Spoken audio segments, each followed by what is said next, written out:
Buo na ang pinakamalaking political bloc sa bansa kasunod ng pagsasanib puwersa ng Partido Federal ng Pilipinas at ng Nationalista Party.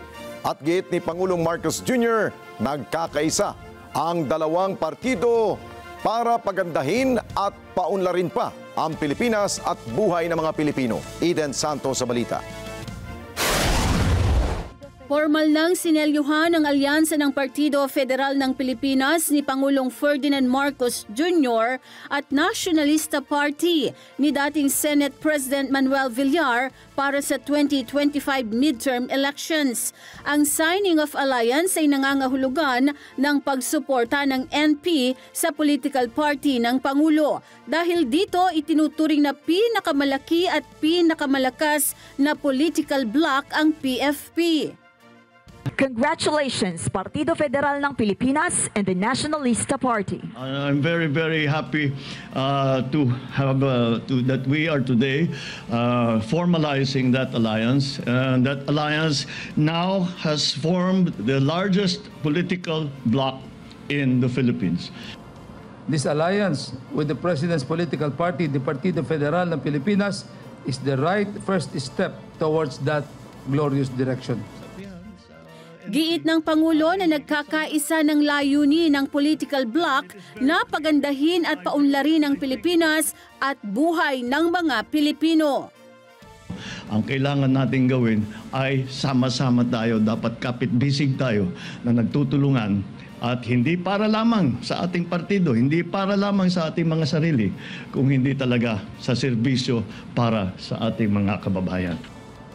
We need to prove to the Filipino people that we are a nation capable of rising above our differences in order to build a bright future for the country. Hinikayat ni Pangulong Marcos ang Nationalista Party na piliin ang mga karapat-dapat na kandidato para sa nalalapit na halalan. At ngayon ay paghandaan na natin na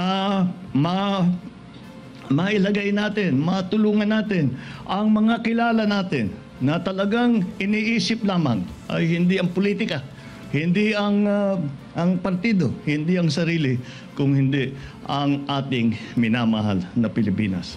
Kinumpirma naman ng Partido Federal ng Pilipinas na wala pa silang senatorial slate. Definitely that will be before filing of candidacy. No? Anyway, meron man talaga mga senatoriables ang iba't ibang mga political party na nakaalayan sa ating partido. At ito'y pag-uusapan natin, meron rin magpa-file, pero definitely hindi yan mapifill in lahat na makanya-kanyang partido.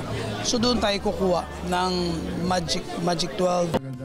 Pero ang NP may partial list na. Sinabi ni Surigao Representative Robert Ace Barbers na siyang tumatayong spokesperson ng partido na #1 senatorial candidate nila si House Deputy Speaker at Las Piñas Representative Camille Villar at re-electionist na sina Senators Amy Marcos at Pia Cayetano. Filing of the Certificate of Candidacy is October, no?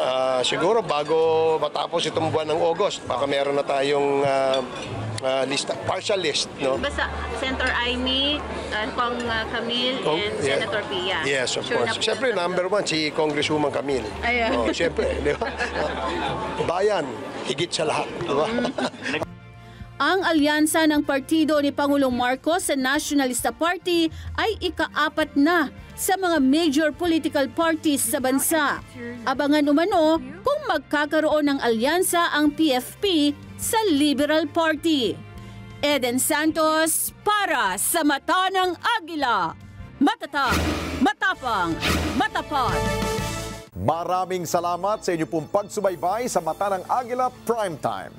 Para malaman ang matatag, matapang at matapat na mga balita, i-follow lamang at mag-subscribe sa @Net25 TV.